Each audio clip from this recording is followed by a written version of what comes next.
खुद को बढ़ती उम्र के साथ स्वीकार करना एक तनाव मुक्ति जीवन देता है। हर उम्र एक अलग तरह की खूबसूरती लेकर आती है, उसका आनंद लीजिए। बाल रंगने हैं तो रंगिए, वजन कम रखना है तो रखिए, मन चाहे कपड़े पहने हैं तो पहनिए।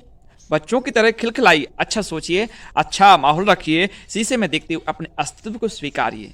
कोई भी क्रीम आपको गोरा नहीं बनाती, कोई शैम्पू आपके बाल झड़ने से नहीं रोकता, कोई तेल बाल नहीं उगाता, कोई साबुन आपको बच्चों जैसे स्किन नहीं देता। चाहे वो कोई भी कंपनी हो, सब सामान बेचने के लिए झूठ बोलते हैं। ये सब कुदरती होता है। उम्र बढ़ने पर त्वचा से लेकर बालों तक में बदलाव आता है। पुरानी मशीन को मेंटेन करके बढ़िया चला तो सकते हैं, पर उसे नई जैसी नहीं कर सकते। ना कोई टूथपेस्ट में नमक होता है, ना किसी में नीम। किसी क्रीम में केसर नहीं होता, क्योंकि 2 ग्राम केसर भी 500 रुपए से कम में नहीं आता। कोई बात नहीं अगर आपकी नाक मोटी है तो कोई बात नहीं, आपकी आंखें छोटी हैं तो कोई बात नहीं, अगर आप गोरे नहीं है या आपके ओंठों की शेप परफेक्ट नहीं है, फिर भी हम सुंदर हैं। अपनी सुंदरता को पहचानिए। दूसरों से कमेंट या वाहवाही लूटने के लिए सुंदर दिखने से ज्यादा जरूरी है अपनी सुंदरता को महसूस करना। हर बच्चा सुंदर इसलिए देखता है कि वो छल कपट से परे मासूम होता है, और बड़े होने पर जब हम छल व कपट से जीवन जीने लगते हैं तो वो मासूमियत खो देते हैं और उस सुंदरता को पैसे खर्च करके खरीदने का प्रयास करते हैं। मन की खूबसूरती पर ध्यान दो। पेट निकल गया तो कोई बात नहीं, उसके लिए शर्माना जरूरी नहीं। आपका शरीर आपकी उम्र के साथ बदलता है तो वजन भी उसी हिसाब से घटता बढ़ता है, इसलिए समझिए उसे। सारा इंटरनेट और सोशल मीडिया तरह तरह के उपदेशों से भरा रहता है।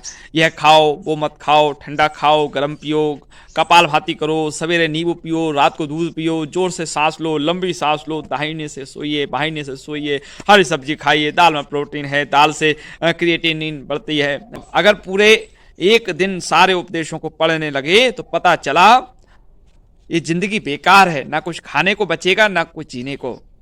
आप डिप्रेशन में चले जाएंगे। ये सारा ऑर्गेनिक एलोवेरा, करेला, मेथी, पतंजलि में फंसकर दिमाग का दही हो जाता है। स्वस्थ होना तो दूर, स्ट्रेस हो जाता है। अरे आप मरने के लिए जन्म लेते हैं, कभी ना कभी तो मरना है। और अभी तक बाजार में अमृत बिकना शुरू नहीं हुआ। हर चीज सही मात्रा में खाइए।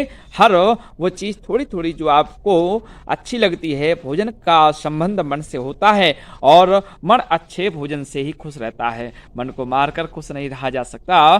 थोड़ा बहुत शारीरिक कार्य करते रहिए, टहलने जाइए, लाइट कसरत करिए, व्यस्त रहिए, खुश रहिए। शरीर से ज्यादा मन को सुंदर रखिए। आज की कहानी संस्कार। एक संत ने एक विश्वविद्यालय का आरंभ किया। इस विद्यालय का प्रमुख उद्देश्य था ऐसे संस्कारी युवक युवतियों का निर्माण करना जो समाज के विकास में सहभागी बन सके। एक दिन उन्होंने अपने विद्यालय में एक वाद विवाद प्रतियोगिता का आयोजन किया, जिसका विषय था जीवों पर दया एवं प्राणी मात्र की सेवा। निर्धारित तिथि को तयशुदा वक्त पर विद्यालय के कॉन्फ्रेंस हॉल में प्रतियोगिता आरंभ हुई। किसी छात्र ने सेवा के लिए संसाधनों की महत्ता पर बल देते हुए कहा कि हम दूसरों की तभी सेवा कर सकते हैं जब हमारे पास उसके लिए पर्याप्त संसाधन हो। वहीं कुछ छात्रों की यह भी राय थी कि सेवा के लिए संसाधन नहीं, भावना का होना जरूरी है। इस तरह तमाम प्रतियोगियों ने सेवा के विषय में शानदार भाषण दिए। आखिर में जब पुरस्कार देने का समय आया तो संत ने एक ऐसे विद्यार्थी को चुना जो मंच पर बोलने के लिए ही नहीं गया। यह देखकर अन्य विद्यार्थियों और कुछ शैक्षिक सदस्यों में रोष के स्वर उठने लगे। संत ने सबको शांत कराते हुए बोले, प्यारे मित्रों व विद्यार्थियों, आप सबको शिकायत है कि मैंने ऐसे विद्यार्थी को क्यों चुना जो प्रतियोगिता में सम्मिलित ही नहीं हुआ था। दरअसल मैं जानना चाहता था कि हमारे विद्यार्थियों में कौन सेवा भाव को सबसे बेहतर ढंग से समझता है। इसलिए मैंने प्रतियोगिता स्थल के द्वार पर एक घायल बिल्ली को रख दिया था। आप सब उसी द्वार से अंदर आए, पर किसी ने उस बिल्ली की ओर आंख उठाकर नहीं देखा। यह अकेला प्रतिभागी था जिसने वहां रुक कर उसका उपचार किया और उसे सुरक्षित स्थान पर छोड़ आया। सेवा सहायता डिबेट का विषय नहीं, जीवन जीने की कला है। जो अपने आचरणों से शिक्षा देने का साहस न रखता हो, उसके वक्तव्य कितने भी प्रभावी क्यों ना हो, वह पुरस्कार पाने के योग्य नहीं है।